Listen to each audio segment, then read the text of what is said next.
3 days into the silent treatment, Derek, my fiancé and CEO, greenlit his assistant's pitch for a self-driving road trip. He expected me to flip, like always. I didn't. A month later, he came back and saw it. I wasn't the same. He backed Molly, stole my project, and thought I'd explode. I didn't. I just helped her draft the proposal. He trashed everything I built, just so she could snag her year-end bonus. I didn't fight back, took the blame, took the hit. Molly was all smug. See, told you, you can't go at Yara head-on. Give her the silent treatment. She folds. She is scared of losing you. That is why she is playing nice. Derek ate it up, called her smart. Then he pulled me aside, offered a raise, a promotion, even a fancy wedding. First time he'd ever brought it up, but he missed one detail. He'd already signed off on my resignation while he was off playing Road Trip King, and I'd already dumped him. That was it. Clean cut. Nothing left. Yara, Mr. Cromwell needs this proposal ASAP. Sorry to bug you, but finish it before you head out. Molly Leach, Derek's assistant, dropped a fat stack of papers on my desk, all chipper like we were besties. I took them, got it. She wasn't done. Still smiling, she threw in, Mr. Cromwell and I have a client meeting later. Just leave the docs on his desk. Oh, and tidy up his office before you go. Then she strutted off like she owned the floor, heels clicking, mood sky high. Around me, the office fell quiet. My coworkers shot me that awkward look, half pity, half helpless. Everyone knew Derek Cromwell, CEO of Vantral Corp, was my fiancé. Everyone also knew he blatantly played favorites, and Molly was his number one. He'd yanked her from another firm, made her director, then handed her $1 million project I'd busted 2 months bringing in and prepping. When I pushed back, he called a team vote, thinking everyone would back him. Wrong, the whole team voted for me, except him. Molly got 1 vote. He lost it. Accused me of stirring up cliques. Didn't just take the project away, he demoted me in front of everyone and slashed the salaries of the people who'd backed me. Nobody dared speak up. Latter, he apologized, said didn't want it to look like favoritism. Claimed Molly might feel left out. I used to believe that crap. Now, it is a joke. Molly couldn't even keep up with our interns. Didn't want it to look like favoritism. Please, he was straight up playing favorites. Everyone saw it but him. I heard footsteps upstairs and looked up. Derek?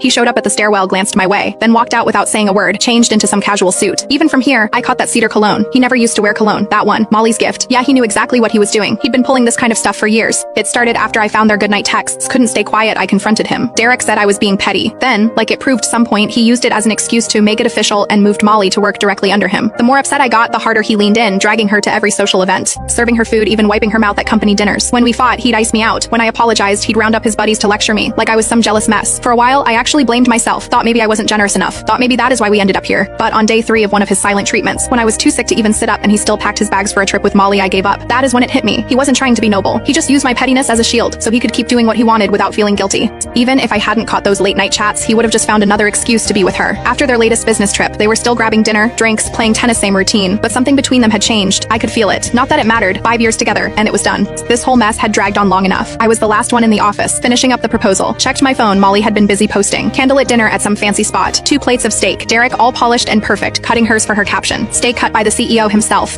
It has to taste better. The comments were full of heart emojis and fangirling. A few clueless people even asked when the wedding was. Derek replied with 3 dots. Molly followed up with a cheeky emoji. No clarification. Just like always. But this time I didn't blow up. Didn't call him. Didn't get scolded for overacting.